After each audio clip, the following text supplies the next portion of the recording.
қағазға түспеген мақсаттардың орындалуы өте қиын. Екеуін бірге істеген кезде ғана қайық алға қарай жүре бастайды. Мен әр үш айдан кейін анализ жасап отырамын. Міндетті түрде анализ керек. Неге? Өйткені біз шүкірлікті ұмытып кетеміз. Бисмилля. Қалдарыңыз қалай?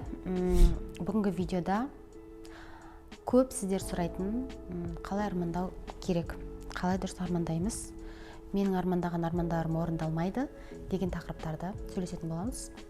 Әдейіге осылай атадық. Осыдан 3 ай бұрын ғана армандап едім.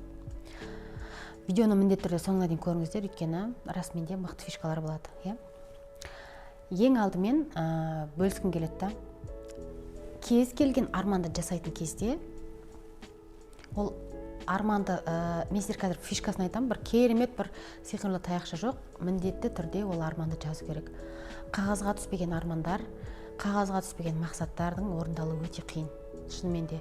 Өйткені біз мынандайда, мысалы мен айтамын ғой, Алланың мейірім есіктерін үнемі қағу керек деп, көршіңіздің үйіне баратын болсаңыз, көршіңіз ұйықтап жатыр деп ойлаңыз, бір ұрып қойдыңыз есікті.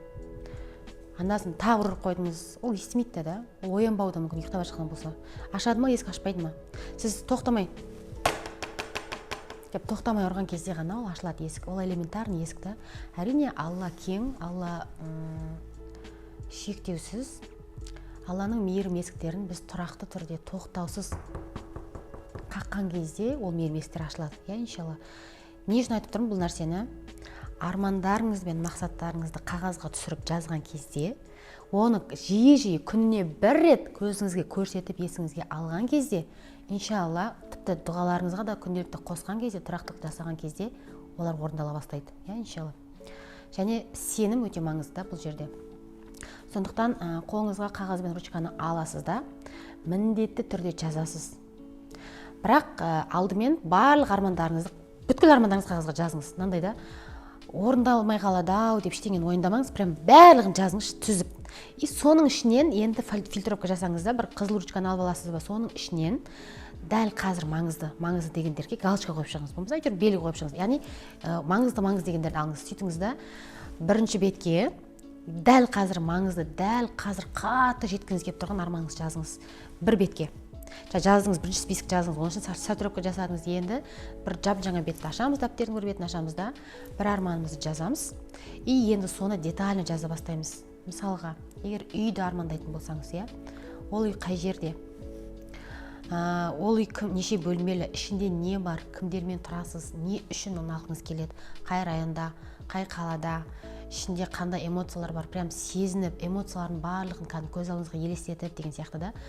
И ол үйдің ішінде, я Раббым, мен ол үйдің ішінде сен разы болатындай әрекеттерді көбірек жасағым келеді. Сол үйдің ішінде көбірек шүкірлік, көбірек Құран оқығым келеді. Мысалы, мен көлігімді алатын кезде мен осылай дұға жасайтынмын. Я Раббым, сол көліктің ішінде отырған кезде мен Құран тыңдағым келеді. Көліктің ішінде отырған кезде сол көліктің ақысын беріп, зекетін беріп, адамдарға көп жақсылық жасағым келеді. Сол көліктің ішінде отырып білім алғым келеді. Сол сенің кәлеміңді тыңдап отыратын маған сондай бір көлік нәсіп етші. Өйткені бүткіл көліктің, бүткіл ризықтың барлығын иесі сенсің, бұның барлығы сенікі. Сен қаласаң, күн фаякун, сен қаласаң барлығын бересің деген сияқты да. Саған барлығы оңай.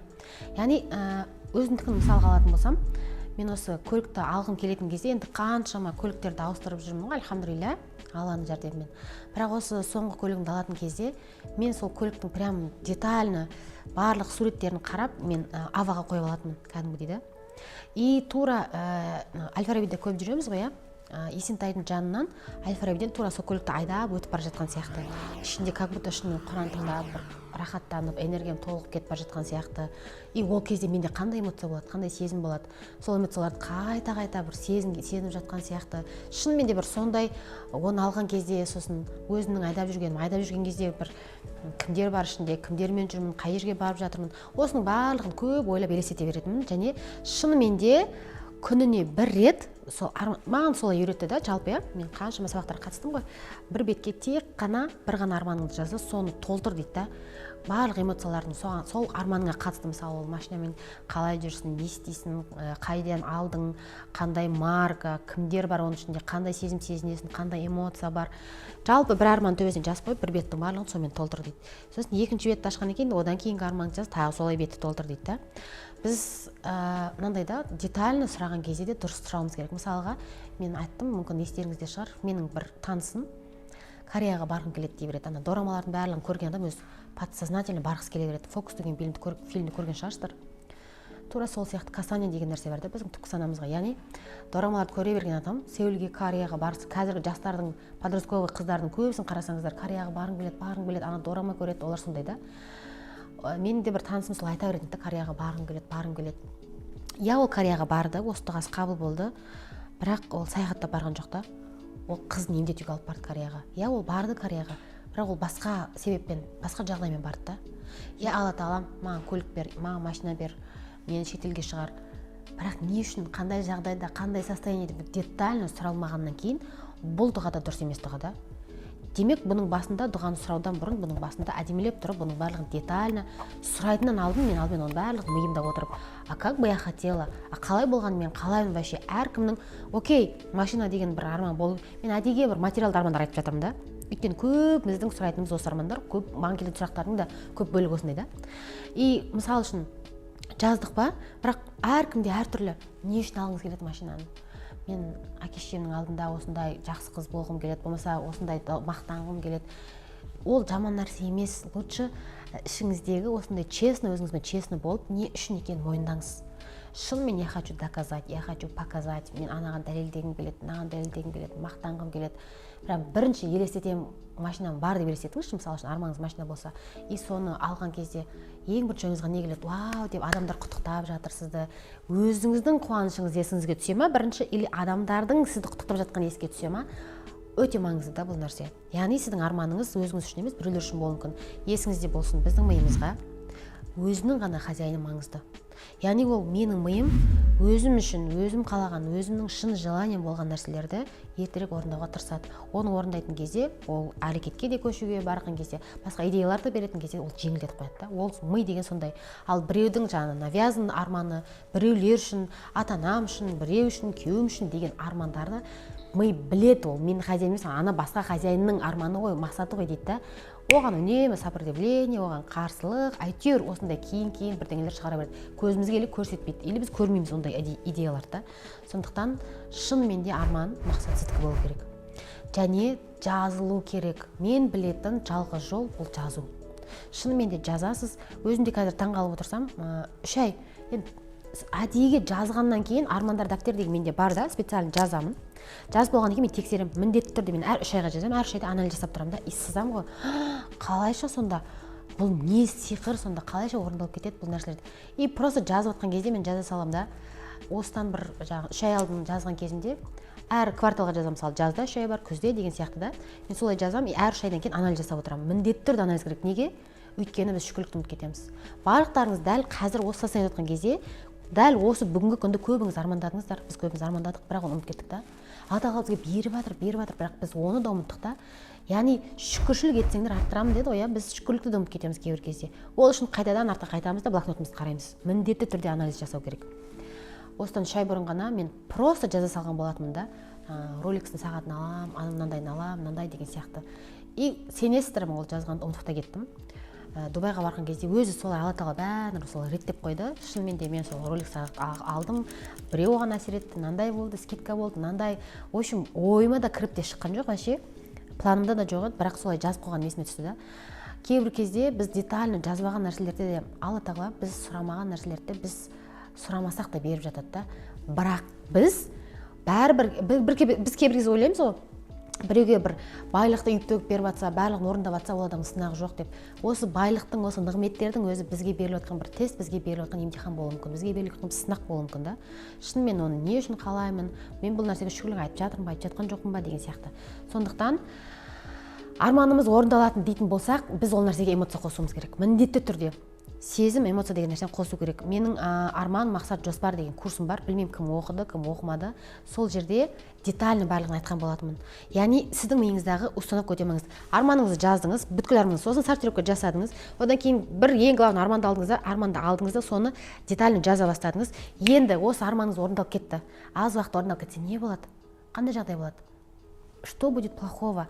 осыны сұрақты қойып көріңіз да өзіңізге. Вот барлығы бірақ аяқ астынан фук кетіп оңай болып кетсе не болады? Осы кезде установкаларыңыз шыға бастайды. Установкаңызбен жұмыс жасаңыз, проработка жасаңыз, установканы алмастырыңыз. Осылай сіздің өзіңіздің арманыңызды күніне бір рет көрсетіңіз, целіңізді. Сіздің арманыңызбен сіз ғана жұмыс жасайсыз. Сізден басқа ешкім сіздің арманыңызды жұмыс жасамайды және орындап бермейді, иә? Сондықтан әрине арманды жазатын кезде де даже бисмилля, Алла тағалам не жазсам да, не жасасам да нәтиже тек сенен.